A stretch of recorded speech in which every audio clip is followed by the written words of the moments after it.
한 사람 예수 그리스도를 만난 건 저와 여러분이 하나 알아야 될 게 있어요. 그거는 말할 수 없는 하나님의 주권과 그분의 섭리 아래 우리 인생이 들어가 있는 걸 가리켜요.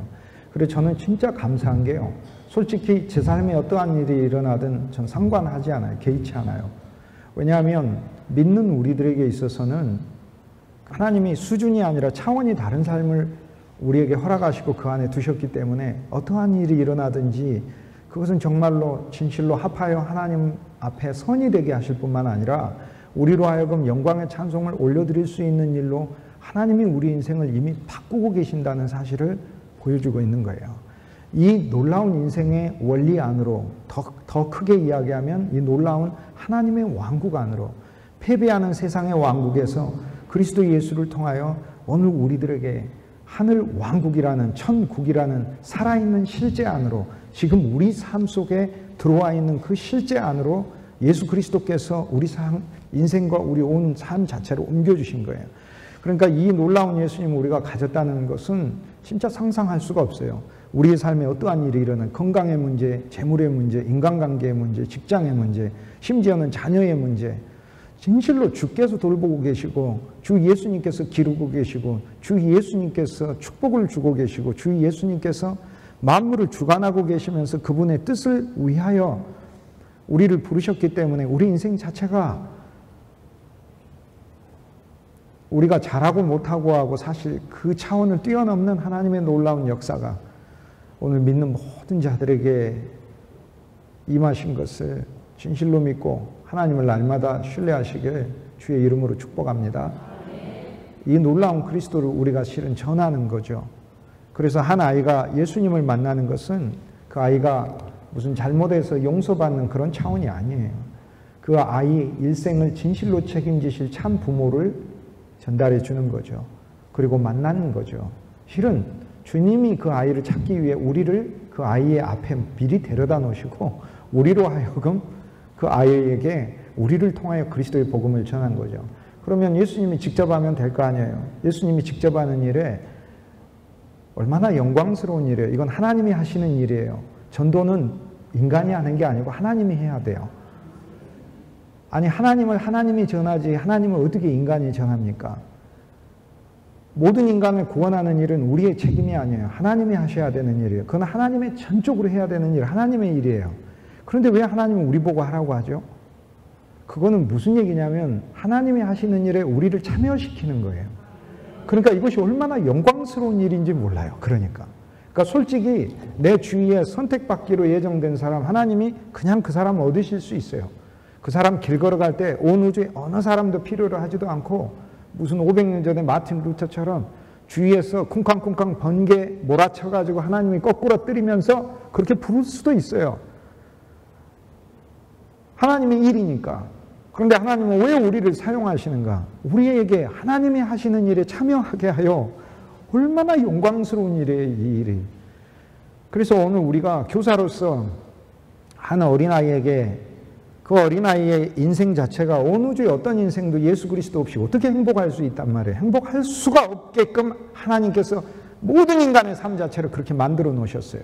그리스도가 그 안에 차지하고 있고 채워져야만 행복하는 인생인 걸 모르고 그러니까 이 공허한 것을 육체에서 나오는 이 공허함을 채우기 위해 별별 사람들이 수단을 강구하는 것이죠.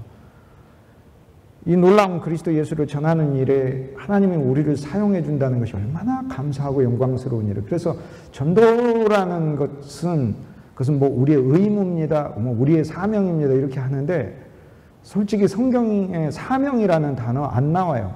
찾아보세요. 안 나와요. 사명이라는 단어가 한 번 나와요. 한 번. 성경 전체를 통틀어서. 사도행전에 21장에 바울이 주 예수께 받은 나의 복음을 전하는 사명 이렇게 나오는데 그 단어 사명이 한 번 나오는데 그 단어도 사명이 아니에요. 원래 디아코니아라고 봉사예요. 봉사. 나의 봉사예요. 나의 봉사예요. 사명이 아니고 봉사라고요. 그러니까 무슨 얘기예요? 바울은 어떤 마음으로 자기 삶을 들여서 복음을 전하고 많은 사람들에게 예수 그리스도를 공급하죠? 왜 어떤 마음으로? 이게 내 사명이다. 그게 아니라 하나님이 하시는 일에 나를 참여시켜 주셨으니 이 얼마나 감사한 거예요. 얼마나 감사해요. 사실 여러분에게 맡겨진 그 아이들 여러분이 아니어도 하나님이 기르시고 먹이시고 입히시고, 그 모르드게가 얘기하잖아요. 에스더한테. 네가 아니어도 하나님은 다른 사람을 세워서도 유대인 멸망시킨다고 그래요? 구원하신다고 그래요? 구원하신다고 하잖아요. 공과에 보니까 에스더 나오던데. 네가 아니어도 하나님은 하나님 일을 하셔요. 그런데 네가 용기 있게 나가라. 그게 아니에요. 하나님이 구원하시는 이 위대한 일에 이때를 위함이 아니냐. 이거는 너의 영광, 너의 영광. 세세토록 많은 사람들이 너의 신앙의 이야기가 성경에 기록되어 한 중심에서 많은 사람들에게 알려지는 영광의 기회로 쓰임받는다는 거예요. 이게 얼마나 감사하냐는 거예요. 그러니까 우리가 교사 일을 할 때, 그러니까 어떤 시각에서 교사 일을 해야 되는지, 하나님이 나한테 주신 사명이다. 되게 착하고 아름다운 생각인데요. 마음을 좀 더 바꾸셔서 그게 아니라 하나님이 하시는 일에 하나님이 나를 써주신다. 뭐하고 똑같냐면 사실 이거예요. 주님이 진짜 우리 눈을 열어주시면요, 그리스도가 일하고 계심을 우리는 보게 되는데, 교회도 그리스도가 일하고, 가정에서도 그리스도가 일해요. 직장에서도 실은 그리스도가 우리 직장에서 일해요. 주님이 저한테 직책을 줘서 일들을 하게 할 때 생각을 했어요. 내가 이 일을 어떻게 하지? 어떻게 하지? 그런데 어느 날 하나님의 말씀이 저한테 이렇게 다가왔어요. 내 범사를 여호와께 맡기래요. 그래서 진짜로 맡겨버렸어요. 저는 일 안 합니다. 솔직하게. 진짜 안 합니다. 끌려다닙니다. 하나님이 나를 끌어가십시오. 그래서 이리 가라고 하면 이리 가고, 저리 가라고 하면 저리 갑니다. 근데 불순종하는 마음이 있잖아요. 저는 원래 나귀 같은 사람이라서 불순종하거든요. 잘 안 듣고, 목이 곱고, 염소 같아서 딴 길로 가거든요. 제 안에는 나귀, 염소, 들나귀, 염소, 이게 다 있어요. 그런데 감사하게도 예수님하고 저하고 대결해서 제가 패배해요. 항상 그분의 은혜가 저의 불신을 이기기 때문에 주님이 내 마음을 구부려서 그냥 하나님 앞에 이렇게 순종하게 만들어주셔요. 그래서 그게 그냥 너무 감사할 뿐이에요. 그래서 맡겼어요. 진짜로 맡겼어요. 하나님 앞에. 그리고 맡긴다고 말을 하면서도 우리 못 맡겨요. 못 맡기는데, 맡기는 내적 생명을 하나님이 나에게 주시기를 구하고, 그냥 어쨌든 간에 기도를 통해 맡기고, 찬송을 통해 맡기고, 믿음을 적용하여 맡기고. 내가 영광받지 않으려고 하니까 편해요. 내가 영광받으려고 이 일들이 잘 돼야 되겠다 이렇게 생각하면 너무 힘들어요. 그러나 내가 영광받지 않으려고 생각을 하니까 너무 감사해요. 그리고 내가 뛰어난 사람이 아니라 무능한 사람이기 때문에 하나님이 나를 사용하셔서 하나님의 일을 하실 거라고 하나님께 신뢰했더니 편해요. 사실 우리 직장에서의 일도, 교회 학교의 일도, 교회 학교의 일은 더하죠. 하나님이 그분 자신의 집인데. 실은 주님이 이래요. 주님이 일하는 것을 우리가 눈을 떠주면 그리스도가 일하는 것을 보면서 그 그리스도가 하시는 일에 나를 참여시켜서 하신다는 사실을 보게 돼요. 나를 참여시켜서. 그래서 저와 여러분이 하나 알아야 될 거, 우리의 교회 학교의 진정한 교장은 예수 그리스도고, 교장만 예수 그리스도가 아니라 교사도 예수 그리스도이신 것을 믿으시길 주님의 이름으로 축복합니다. 교사만 그리스도가 아니에요. 누가복음 9장에 보면은 예수님께서 50절 이후로 제자들이 저희들 누가 크냐 하고 싸우니까 어린아이를 옆에다 세우고, 누구든지 어린아이를 내 이름 위에서 영접하라고 그러잖아요. 어제 제가 말씀드렸잖아요. 이제 어린아이는 긍휼의 대상에서 보고 우리의 신앙이 성장하면 어린아이가 그리스도의 이름 위에 있는 존재라는 걸 보게 된다니까요. 그 어린아이가 예수님이에요. 그리고 예수님 뭐라고 해요? 소자에게 물 한 그릇을 주면 나한테 준 거라고 얘기하시잖아요. 예수님은 주일학교 교장이고, 예수님은 주일학교 교사이고, 예수님은 주일학교 어린아이인 거예요. 예수님은. 그러면 공과교제는 뭔가, 우리 여러분이 가지고 있는 공과교제, 공과교제의 핵심이 뭐고 공과교제의 본질이 뭐겠어요? 그리스도지. 그리스도는 교제예요. 뭘 가르칩니까? 우리 그리스도를 가르치지 뭘 가르쳐요? 인간이 뭘 할 수 있다를 가르치는 게 아니에요. 헬라인은 지혜를 찾아서 사는 사람이고, 세상에서 내가 똑똑해지기 위한 원리를 찾는 거예요. 세상에서 이기기 위한 원리, 세상에서 나 자신이 어떤 내 직업에 있어서든 나에게 맡겨진 과제에 있어서든 가장 좋은 원리가 무엇인가, 이게 지혜를 찾는 것이죠. 악하고 나쁜 것은 아니지만 그건 헬라인이다 이런 거예요. 주님이 우리를 헬라인에서 구출했어요. 우리는 유대인도 아니에요. 우리는 율법을 알고 율법을 내 노력으로 지키는 자가 아니에요. 우리의 마음과 목숨과 뜻과 정성을 다해 우리의 힘으로 하나님을 사랑하려고 이룰 수 없는 계명을 해보려고 하는 게 아니고, 마음과 목숨과 뜻과 정성을 다해 내 하나님을 사랑하라 라는 이 계명에 화 갔을 때 하나님이 우리에게 진짜 원하시는 것은 율법사처럼 자기 의를 보이려고 그래 내가 한번 해볼 테니까 근데 내가 모르는 게 있는데 이웃이 누굽니까? 이렇게 묻는 것이 아니고 그 계명이 왔을 때 주 예수 앞에 우리가 무릎을 꿇고 예수님 당신의 계명은 너무 무거워요. 내가 어떻게 마음과 목숨과 뜻과 정성을 다해 하나님을 사랑할 수 있다는 말이에요. 그러나 나는 주님이 나한테 이루어줄 약속으로 이 말씀을 믿습니다. 예수님 당신을 그냥 따라다니겠습니다. 당신이 이렇게 나를 만들어 주십시오. 그래서 모든 말씀은 그분에게 건네는 것이잖아요. 우리는 유대인이 아니기 때문에 기적을 구하고 표적을 구하는 게 아니에요. 기적과 표적은 틀려요. 유대인은 기적만 구하는 게 아니라 표적을 구하는 거예요. 기적은 놀라운 일이지만 표적이라는 것은 뭐냐면 나타나는 것을 말하는데 결혼을 했죠. 결혼을 하시면 결혼하신 분들은 결혼 반지가 있을 거예요. 그 반지를 또 어떤 특정 손가락에 끼지 않습니까? 그게 결혼의 나타남이라는 거예요. 결혼은 실제고 반지는 표징이에요. 표징. 그러니까 유대인들은 실제로 구하지 않고 표징을 구했다 그 말이에요. 성전이 이스라엘 예루살렘에 있는 성전이 실제가 아니에요. 표징이에요. 나타난 표적의 성전이에요. 참성전인 예수 그리스도와 예수 그리스도가 참성전이고 예수 그리스도만이 참성전이 아니에요. 그리스도가 머리가 되시고 그리스도의 지체들은 몸이 되는 그리스도와 우리가 합해진 또 하나의 우주적 성전이 하나가 있어요. 이 성전이 실제 성전인 거예요. 이 실제 성전을 구하지를 않고 건물, 벽돌, 눈에 보이는 거, 표적을 이걸 구했다 그거예요. 그러니까. 그러나 우리는 그리스도의 십자가를 구하는 게 아니고 원문으로 하면 십자가의 그리스도를 구한다 이렇게 돼 있어요. 십자가의 그리스도. 그냥 그리스도가 아니고 십자가의 그리스도죠. 십자가는 뭡니까? 모든 것을 종결하신 거 아닙니까?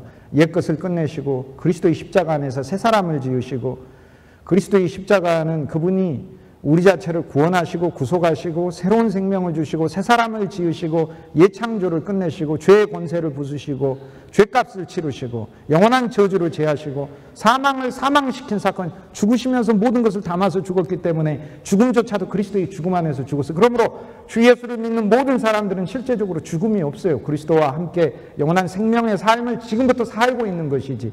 이것이 십자가의 그리스도예요. 그래서 예수님은 우리가 사는 삶을 연장시키러 오신 것이 아니라 십자가라는 사건을 통해 우주적인 영원한 현재 모든 인생이 만나야 될 시제를 뛰어넘어서 모든 인생에게 작용하는 너무도 신비로운 사건으로 세워주시고 그 그리스도라는 한 인격 아래서 우리라는 존재가 세상 것이 연장이고 지속되는 삶이 아니라 그냥 세상 것이 끝나고 하늘 왕국과 하늘에 속한 삶 자체가 우리 속에서 지속되는 삶을 주시기 위해서 그리스도가 오셨다는. 그러니까 이것은 수준이 다른 게 아니고 차원이 다른 거예요. 수준은 따라가는 건데 차원은 따라가는 게 아니에요. 그건 벗어나야 되는 문제이지. 그래서 그리스도는 우리에게 그걸 주러 오신 거죠. 오늘 우리가 하는 일이 얼마나 영광스러운 일인가. 저는 그걸 여러분에게 먼저 말씀드리고 싶습니다. 성경을 읽을 때 사실 성경의 모든 말씀들은 어저께 읽었던 말씀에 보면은 그 말씀은 행위의 법이 아니다 이렇게 되어 있어요. 성경의 모든 말씀은 행위의 법으로 읽는 건 유대인이고 우리는 믿음의 법으로 읽는다는 거예요. 오늘 여기에 우리의 모든 신앙과 우리 교회 학교에 가장 중요한 원리가 있어요. 무슨 뜻이냐면 바로 이겁니다. 말씀이 있죠. 원수를 사랑하라. 계명이 있어요. 이 계명을 내가 직접 지켜보려고 하면 안 지켜진다고 했죠. 안 지켜진다. 안 지키는 몸으로 태어났다니까. 그래서 나는 그리스도의 십자가에서 주님이 사랑을 못하는 몸을 죽이셨고 그 믿음을 적용하는 거예요. 그리고 이 계명을 하나님이 내게 약속으로 주시겠다는 믿음으로 받는 거다 이 말이에요. 그러니까 이 계명은 계명하고 나하고 만나는 게 성경의 모든 귀절은 성경 귀절과 내가 직접 만나는 귀절이 아니라 그리스도를 통해 만나고 그리스도를 통해 이루고 그리스도 안에서 이루고 그리스도 이름 위에 이루고 그리스도 그분이 이루시는 거예요. 그리스도 그분을 통하여. 그러니까 내가 어떻게 원수를 사랑하고 그 사람의 종류가 막 점점 나오지 않습니까? 심각해지는 사람의 종류가 처음에는 원수, 대적하는 사람. 그래, 대적하는 사람 사랑할 수 있어. 그런데 한 등급 올라가더니 원수 정도가 아니에요. 나를 미워하네. 미워하는 자를 근데 선대해요. 대적만 하는 게 아니라 미워한다는 건 마음에서까지 막 지글지글 하고 있어요. 앞에서 반대만 하는 줄 알았더니 미워해요. 거기서 더 나갑니다. 나한테 저주를 합니다. 한 단계가. 그런데 저주하는 자는 거꾸로 축복하라잖아요. 그것만이 아니에요. 나를 모욕하는 자, 공중 앞에서 모욕을 하죠. 모욕만 아니라 내 뺨을 치는 자. 누가복음 6장에 보면 예수님이 12종류의 사람을 우리들 앞에다가 일일이 예시를 하시는데 너무도 그리스도의 말씀은 신비해요. 단계를 한 등급 한 등급 올려가는 사람들이 우리가 만나게 됨을 보여줘요. 나를 공중에서 모욕하는 사람만 있는 게 아니에요. 내 뺨을 때리는 사람이 있어요. 야, 그건 못 견디죠. 그런데 그 정도만이 아니에요. 그 다음 사람은 내 것을 뺏어가는 사람이야. 뺨 때리는 게 아니라 뺏어가 버리는 거야. 내 신분과 위치와의 그런. 그런데 달라고 하면 주라고 그러잖아요. 그런데 나를 미워하고 나를 핍박해서 뺏어가는 사람이 있는가 하면 그냥 가져가는 사람도 있다고 얘기하셨어요. 예수님. 온갖 종류의 사람들을 예수님이 말씀하시면서 예수님이 왜 이 12종류의 사람들을 계속해서 얘기하시는가? 그건 우리 삶을 그리스도가 그렇게 세밀하게 살피고 있다는 것을 얘기를 해요. 그러니까 나한테 원수가 오든 나를 저주하는 자가 오든 나를 모욕하는 자가 오든 아니면은 나를 미워하는 자가 오든 아니면 내 뺨을 때리는 자가 오든 내 옷을 빼앗아 가는 자가 오든 순서대로 12종류의 사람들이 실은 내 앞에 나타난다 하더라도 내가 기대는 것은 무엇을 기대냐면 그리스도가 이 말씀을 하시는 것 자체가 우리 인생을 이렇게 세밀하게 주님이 나와 내 주위에 있는 것을 살피고 있다는, 그러니까 내가 그리스도의 자녀로서 하나님의 자녀로서 억울한 일을 당하고 있는 것을 예수님께서 구체적으로 정확하게 알고 계신다는 걸 예수님 말씀해 주고 있는 거예요. 그러니까 이 모든 말씀들은 예수 그리스도의 그분의 보살핌과 그분의 언약과 그분이 우리의 삶을 돌보고 그분의 말씀 안에서 그러한 존재로 우리를 만들어 주시겠다는 그분의 선포를 하고 계시는 거예요. 그래서 바울이 로마서 3장 25절 이후에 있는 말씀에서 28절에서 오늘 우리들에게 주는 그 말씀은 행위의 법이 아니라 우리가 그것을 놓고 율법이란 행위로 지키는 법이 아니라 믿음의 법이라, 주님이 반드시 이것을 우리에게 이루어 주신다는 것을 믿는 법이라는 거예요. 그러므로 마음을 다하고 목숨을 다하고 뜻을 다하고 정성을 다해 내 여호와 하나님을 사랑하라, 이 계명을 봤을 때 내가 이것을 이루려고 하니까 너무 힘이 드는 거죠. 근데 이 계명을 나한테 이루어 주시겠다고 하니 그리스도가 얼마나 감사해요. 나는 그때부터 이 계명이 사랑스러워지고 이 계명이 나의 기도의 제목과 중심이 되는 거죠. 내 이웃을 내 몸처럼 내가 어떻게 사랑해요? 내 이웃이 내 몸으로 안 보여요. 절대. 이웃이 조금만 잘못하면 버러지로 보여요. 버러지. 이웃이 내 몸이 아니라 내 몸이 그리스도의 십자가에서 주와 함께 죽는 죽음의 체험을 주님이 실제로 주지 않으시면 내 이웃이 내 몸으로 안 보여요. 그런데 내 이웃을 내 몸처럼 사랑하라 아니라 바울은 나중에 뭐라고 이야기하냐면 너의 지체는 네 몸이 아니라 그리스도의 몸이라고 그래요. 내 몸이 중요합니까? 그리스도의 몸이 중요합니까? 그리스도의 몸이 더 중요해요. 그러니까 내 이웃을 내 몸처럼 사랑하라의 구약의 율법이 내 이웃을 그리스도의 몸처럼 사랑하라가 돼요. 내가 그걸 어떻게 이루냐고.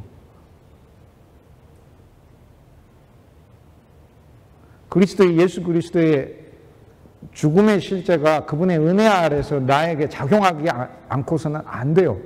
예수님은 사랑하라는 계명을 주실 땐 사랑을 우리 안에 주시겠다는 걸 가리키고 이 사랑이 우리 안에 살아 넘치게 해서 이 사랑을 먼저 하나님의 사랑을 우리로 하여금 체험하게 한 다음에 이 사랑으로 우리의 마음을 녹이고 우리의 인색함을 하나님 앞에 회개시키게 하고 우리의 관용하지 못하고 좁아터진 마음을 점점 주님이 확장시키면서 우리로 하여금 사랑할 수 있게 해 주시겠다고 예수님이 약속을 선포하시고 예수님께서 우리에게 그분의 선물을 그러한 존재로 만들어 주시겠다는 그분의 언약을 말씀해 주시고 있는 모든 성경의 내용들입니다. 그러니까 이것을 믿음의 법이다 이렇게 부르는 거예요. 자, 우리가 비즈니스를 합니다. 사업을 하죠. 여러분 일을 하시고 직장에서도 근무하시죠. 믿음의 법으로 일하는 거죠. 믿음의 법을 뭘 얘기를 하는 거예요? 하나님을 내가 단순히 믿는다만의 그게 아니에요. 우리 믿음은 아브라함의 믿음부터 시작하는 거 아닙니까? 모든 믿음이 있지만 하나님이 아브라함부터 꼭 집어가지고 믿음의 조상이라고 부른 것은 너의 조상으로 삼으라. 믿음의 조상, 육신의 조상이 아니라 너의 믿음은 한마디로 아브라함의 믿음이었. 우리가 누가 내 조상이라고 할 때 할아버지하고 손자하고 얼굴이 꼭 닮았네. 쉽게 얘기해서 나의 믿음이 아브라함의 믿음하고 꼭 닮으라고 그러는데 아브라함이 근데 어떤 믿음이에요? 어떤 믿음? 아브라함이 언제나 실패가 없는 믿음이었나요? 전혀 그렇지 않아요. 아브라함이 언제나 하나님 앞에서 온전하게 걸었던 믿음, 그렇지 않습니다. 기근이 들면 애굽에 가고 마누라는 안 파시잖아. 아브라함은 마누라도 팔고 무서워서 누이라고 하면 잘해줄 거 아니에요. 야, 네 여동생 소개시켜줘라 이렇게. 그런데 아내라고 하면은 너를 죽이고 자기를 죽이고 혹시 뺏어갈까 봐 죽음의 공포에 사로잡혀서 인간의 결함과 부족함이 너무 많은 사람이에요. 그런데 그는 그냥 하나님을 신뢰했어요. 뭐를 신뢰했어요? 그냥 하나님이 살아계시다를 믿는 게 아니야. 하나님의 나를 축복하신다를 믿은 거예요. 축복하신다. 그러니까 우리 믿음 뭐예요? 내 직장 생활하다 어려움 생겼어요. 그냥 하나님 살아계신다만 믿는 거예요? 하나님이 해결하신다만 믿는 거예요? 아브라함의 믿음이? 하나님이 이 일로 나를 축복하신다를 믿는 거예요. 하나님은 문제 해결만 하신다가 아니에요. 하나님은 이 일로 나를 축복하신다를 믿는 거예요. 그게 아브라함이. 그래서 아브라함이 그의 인생에 부인을 빼앗기는 위기, 부인을 빼앗기는 거, 부인만 빼앗기는 게 아니에요. 하나님의 약속도 잃어버리는 거예요. 이삭을 아내 사라를 통해서 나중에 태어나게 되고 이삭을 통해서 야곱과 12아들이 나오고 이스라엘 족속이 나오고 왕국이 나오고 거기에서 하나님의 영광의 백성들이 나올 뿐 아니라 예수 그리스도까지 나오게 되는 하나님의 위대한 역사가 있는데 하나님이 이루어 가시는데 아브라함은 두렵잖아요. 그러나 하나님을 회복시켜 주시고 하나님이 다시 돌려주시잖아요. 그리고 하나님 거꾸로 축복하잖아요. 아브라함을.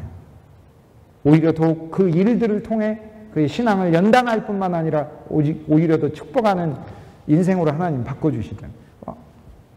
믿음으로 한다는 게 뭐겠어요? 학생은 공부할 때 하나님이 이 공부를 통해 나를 축복해 주신다를 믿는 거고 내가 배우는 어떤 공부든지 여러분이 교사 학습해 와서 배우는 어떠한 것이든지 하나님의 사역 안에서 반드시 하나님이 귀하게 쓰임 있게 해줄 것이라는 믿음을 가지고 그것을 해야 믿음으로부터 결과가 나오는 거지 노력으로 하려고 하지 마시라고 믿음으로 하시라고 그래서 행위의 법이 아니라 믿음의 법이라고 얘기하는 거예요. 어떻게 보면 노력이 중요할 것 같은데 근데 하나님은 노력을 중시 여기시는 것이 아니고 하나님은 믿음을 중시 여기시는 거예요. 그리고 이 믿음이 우리로 하여금 살아있게 만들고 믿음에서 나오는 노력은 상상할 수 없는 노력이 나와요. 믿음에서 나오는 노력은. 믿음에서 나오는 노력은 하나님께 감사하면서 나오는 노력이 되고 믿음에서 나오는 노력은 하나님의 축복을 기대하기에 하나님을 찬송하는 가운데 노력하게 되어 있는 거예요. 믿음에서 나오는 노력은 그냥 단순히 내가 애쓰면서 하는 게 아니에요. 남이 알아주지 않았다고 내가 화내는 게 아니에요. 나는 믿음 안에서 이 일을 하기 때문에 하나님이 이 일을 통해 나를 반드시 축복하신다는 것을 믿고 하는 거예요. 자, 그렇다면 믿음으로 교회학교 일을 한다는 게 뭐겠어요? 믿음으로. 성경이 믿음이라고 얘기를 할 때 그냥 하나님이 살아있다는 것만 가리키는 게 아니라니까. 이 일을 통해 하나님이 나에게 복 주시고 아브라함의 믿음은. 그럼 이삭의 믿음은 뭐예요? 하나님이 나를 새롭게 살아나게 하시고 이 일을 통해 하나님께서 나도 살아나게 하시고 이 아이도 살아나게 하시고 이삭이 죽었다가 살아났으니까 이삭의 믿음. 그리스도가 이 어린아이들을 깨끗하게 하실 것이고 그리스도가 이 아이들을 책임지실 것이고 믿음으로 하는 거예요. 믿음으로. 야곱의 믿음은 뭐예요? 하나님이 주시는 모든 분복을 세상이 자기를 아무리 속이는 자가 많아도 하나님이 반드시 그를 성공시키시고 성공시키셔서 자기 것만 욕심을 탐하는 그 한 인간이 하나님 앞에서 변화된 인간이 되어 만인을 축복하고 그에게 나와서 그에게서 태어난 아들들은 애굽에 있는 수많은 사람들을 먹이는 사람으로 쓰임받는 거잖아요. 그러니까 만인을 위한 하나님의 양식을 공급하는 사랑의 사도들로 12아들들이 쓰임받잖아요. 12아들들이 다. 한 이기적인 존재, 자기의 물질과 부와 명예 속에서 죽어가는 썩은 존재가 아니고 우리가 갖는 우리 인생에 대한 믿음이라는 게 뭐겠어요? 하나님 우리 자녀들을 아브라함 믿음 갖게 하셔서 하나님의 축복하시기를 원하시고 하나님 우리 아이들이 하나님이 우리에게 맡겨준 육신의 아이들이든 영 안에서 하나님께서 우리 자녀도 영 안에서 주신 거 육신의 뿐만 아니라 하나님께서 영 안에서 내게 맡기실 교회학교 이 아이들이 이삭의 믿음을 갖게 하셔서 주 안에서 새로운 존재를 자기들이 새로운 존재를 발견하게 하고 지금은 저들이 어리지만 내가 그들에게 내 안에 있는 넘치는 예수 그리스도의 은혜와 생명을 통하여 말씀을 줄 때 그들의 마음 안에 상처받은 마음 안에 얼마나 많은 상처들 아이들이 받고 자랍니까? 본래 어그러져 있는 데다가 거기다 상처까지 받게 돼 있고 아비의 씨가 있으니까 자녀의 씨까지 있기 때문에 아비의 어그러진 점 그대로 자녀에게 있고 어미의 소극적이고 부정적이고 감정적이고 휘말리고 하는 점 그대로 다 들어있는 것이지 그 인생이 어떻게 세상을 사냐고. 그나마 하나님께서 긍휼을 베풀어 주셔서 먹고 살 수 있게는 해주실지 모르지만 그러나 그리스도 예수를 만나지 않고서는 영원한 행복과 영원한 가치를 결코 알 수 없기 때문에 결국은 그리스도 예수를 그의 온 존재가 다 받아들여야 그래야 진짜 참 행복을 누릴 수 있는 건데, 그러나 그 일들을 그 아이가 일생 동안 주님 안에서 주님이 행하시고 완성하겠지만, 그러나 이 어린 시기에, 중고등학교 시기에, 주일학교 시기에 주님이 나한테 맡기셨으므로 이 기간 동안은 내가 외형적인 율법도 가르치면서 동시에 이 율법을 이루시는 그리스도도 가르치고, 인생의 친구 되는 그리스도를 가르치고, 이 아이의 이웃이 되는 그리스도도 가르치고, 이웃이 되니까 이웃도, 선한 사마리아 사람이 이웃도 아무 관계가 없는데도 쓰러진 사람을 보고 기름과 포도주와 돈을 주고 자기 주막으로 데려가고 사업 보증까지 해주는데, 우리가 하나님의 자녀가 되어서 세례를 받았다는 게 그리스도의 영역 안에 들어갔다는 것인데, 왜 그리스도가 그 아이의 인생을 돌보지 않고 우리를 돌보시지 않겠어요? 우리는 너무 하나님을 율법의 하나님으로 생각하고 내 행위 안에서 하나님을 보면서, 하나님은 참 사랑이시라, 참 사랑이시라, 세상에 있는 모든 아버지의 사랑과 세상에 있는 모든 어머니의 사랑을 수억만 배 곱하고 더하고 아무리 몇십만 배로 튀겨도 하나님 아버지 한 분 아버지 아예 사랑하고는 비교도 할 수 없는 사랑이 하나님 사랑인데, 뭐만 좀 이상한 거 생기면 하나님 나 안 사랑해서 그러나 보다 이렇게 생각해요.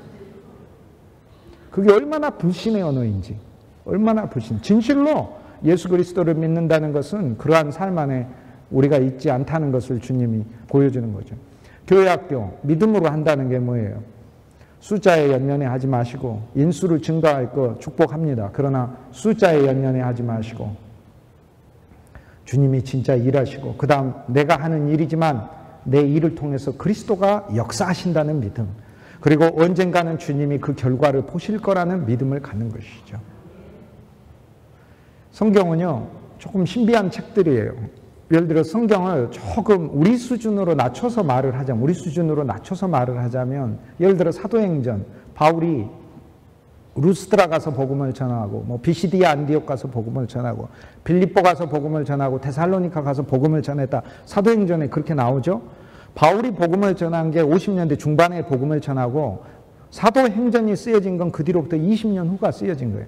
그러니까 20년 후에 누가가 사도행전을 쓰면서, 주님의 사도 누가가 사도행전을 쓰면서, 그 사도행전을 쓸 때는 이미 교회가 굉장히 크게 성장해 있는 거예요.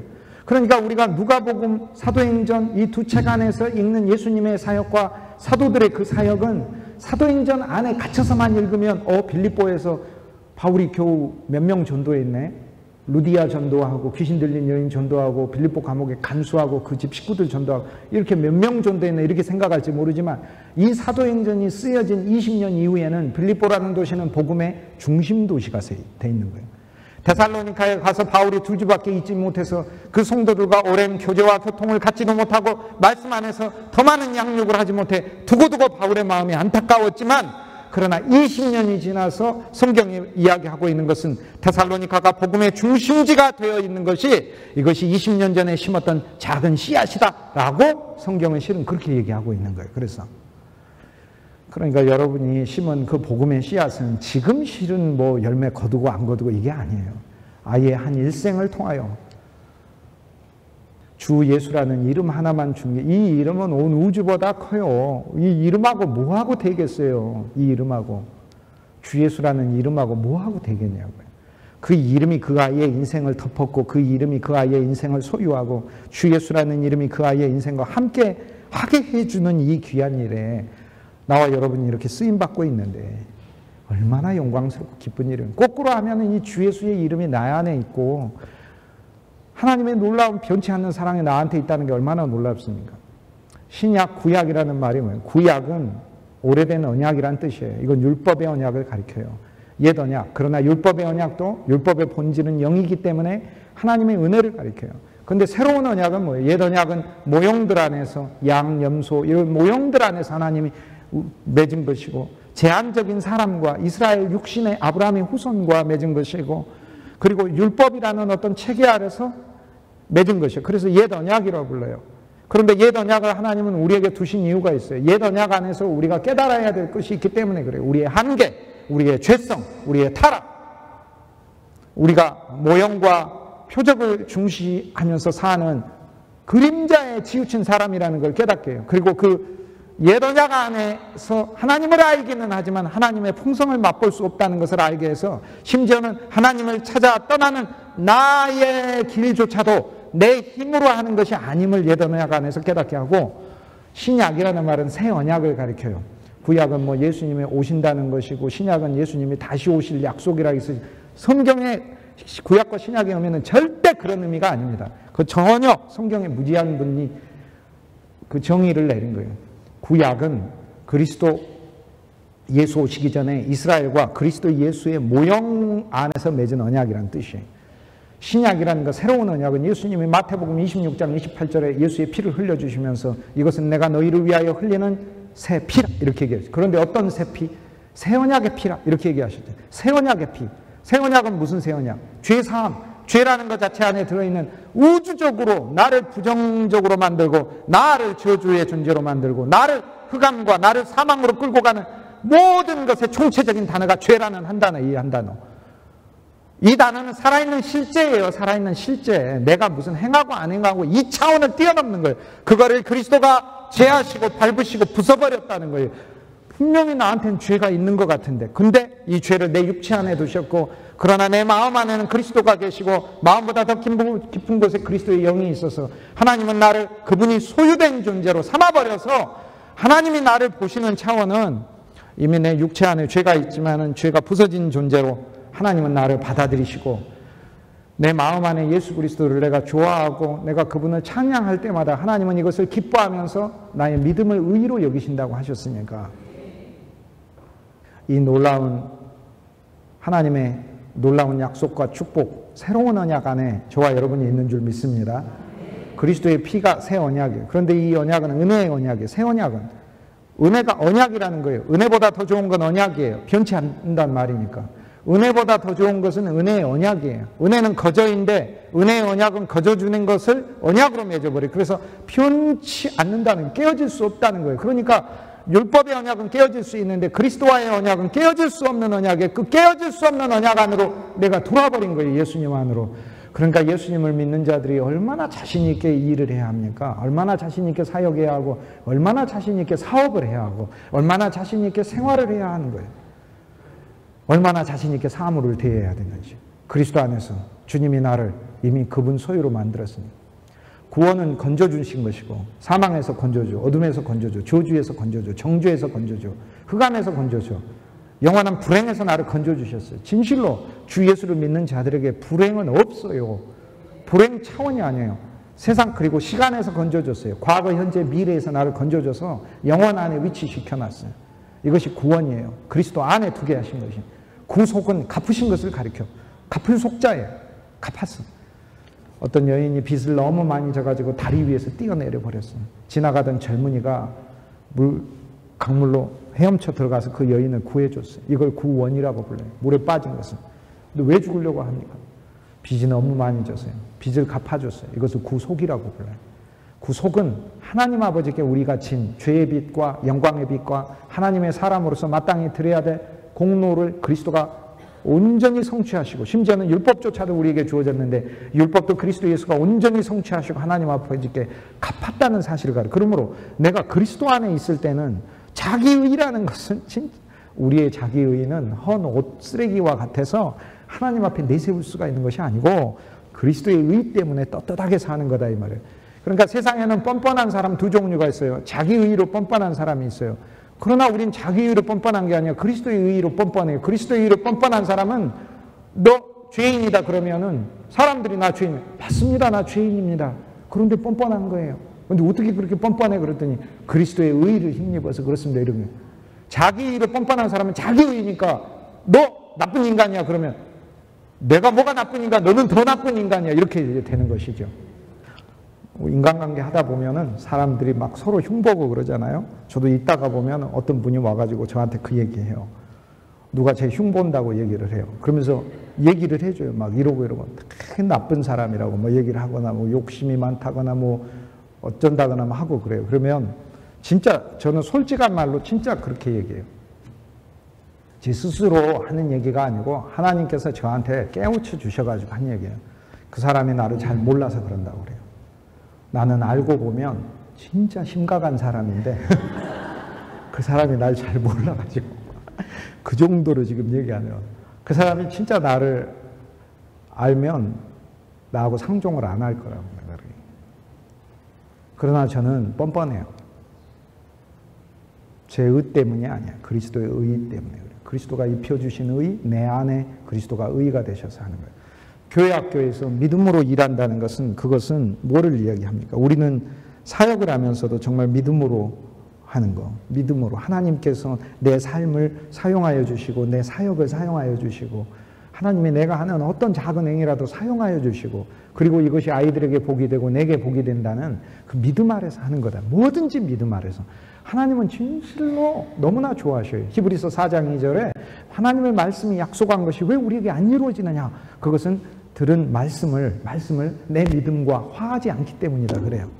그래서 믿음으로. 그러나 우리가 믿음을 갖고자 해도 우리의 믿음은 작아서 흔들립니다. 그러나 하나님이 우리에게 믿음을 주실 것을 그래서 기도하는 거예요. 주 예수님, 나한테 더 믿음을 주십시오. 내가 믿음을 갖고 교회 학교 일하게 해 주십시오. 나는 보리떡 5개밖에 안 되는 사람이고 물고기 2마리고 우리 교사 5명에서 떡 1개 하지만 우리가 어떻게 그러나 주님의 손에 들려서 주님이 우리를 축복해 주시면 우리가 모든 이에게 먹여질 수 있는 음식이 되지 않겠습니까? 믿음으로 하는 거예요. 믿음으로. 크리스찬의 예배는요. 우리가 한국인으로서 좋은 점은 있어요. 종교가 많았어가지고 종교에 대해 이해하는 게 우리가 뛰어나요. 그런데 안 좋은 게 하나 있어요. 기독교가 들어왔을 때 종교로 이해를 해요. 그래서 예배를 드릴 때도 교장 선생님 훈화 시간으로 생각하고 설교하거나 아니면은 너무나 조용하고 엄숙한 유교 의식이나 어떤 타종교에 가가지고 향 올리는 그런 식으로 생각해요. 그리고 엄숙하고 장엄하게 히브리서 12장의 18절에 보면은 우리가 이룬 곳은 우리가 그리스도 안에서 이룬 곳은 어디에 이르렀냐면 우리가 도착한 곳은 그곳은 번개가 번쩍번쩍하며 하늘에서 큰 소리가 나고 검은 구름이 오는 그런 신의 산, 짐승이라도 가까이 가기 무서워서 안 가려고 하는 신의 산에 이른 곳이 아니라 그곳은 시온산에 이르렀다. 신의 산이 아니라 시온산에 왕의 보좌가 있고 물보색 같은 이라 할지라도 절름발이라 할지라도 왕의 산에 앉혀주고 그 시온을 세우니까 다윗인데 자기를 배반한 아들이라 할지라도 내 아들 압살롬아 하면서 우는 사랑의 왕궁에 이르렀고 새로운 예루살렘에 이르렀고 우리가 이룬 것은 하나님의 천사들이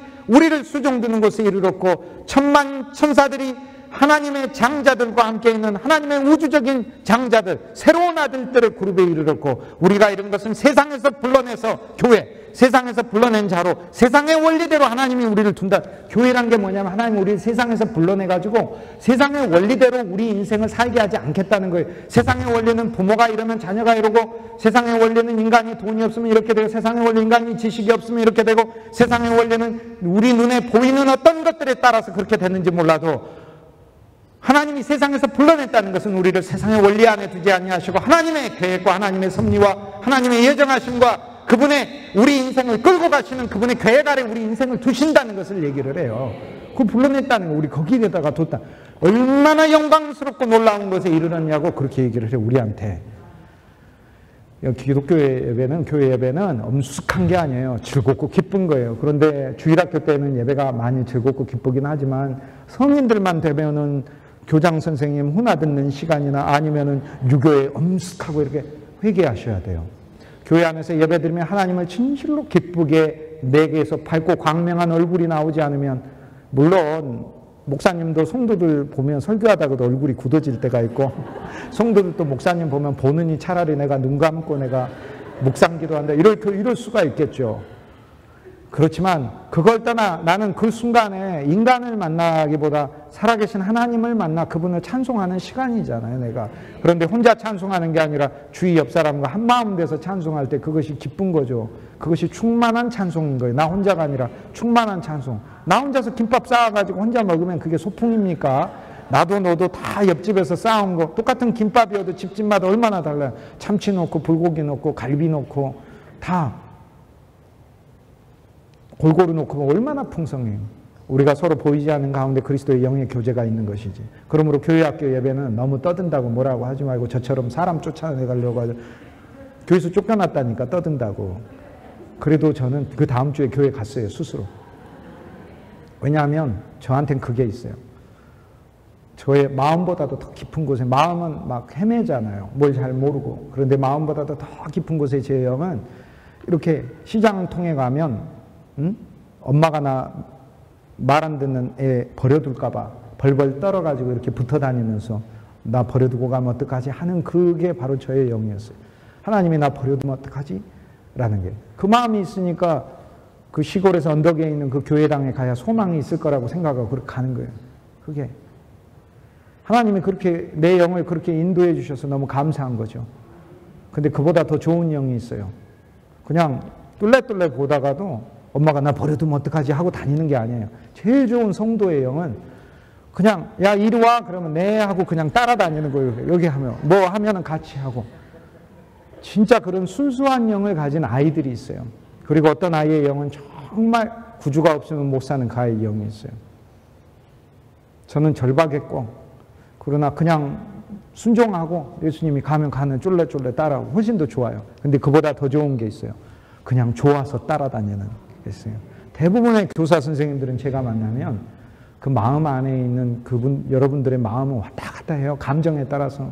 오직 의인이 믿음으로 살아야 되는데 오직 의인이 감정으로 살리라 그래가지고 기분 좋으면 주일학교 하고 기분 나쁘면 안 하고. 주님 안에서 여러분들을 볼 때마다 여러분 속에 있는 영은 진짜 주 예수님을 좋아하더라고요. 그러니까 마음을 믿으려고 하지 마시고 여러분의 본질이 여러분 영이에요. 여러분 영은 예수님이 없으면 살 수 없는 존재, 그리고 예수님의 일에 영광스럽게 참여시키는 존재가 된 줄 믿습니다. 교사들이 혼과 육으로는 연합이 안 돼요. 인간의 체남으로는 안 돼요. 쌈나게 돼 있어요. 그걸 알고 교사들의 모임을 가지셔야 돼요. 우리들이 혼과 육으로 만나면 그냥 싸우게 돼 있어요. 지식으로도 만나도 싸우게 돼 있어요.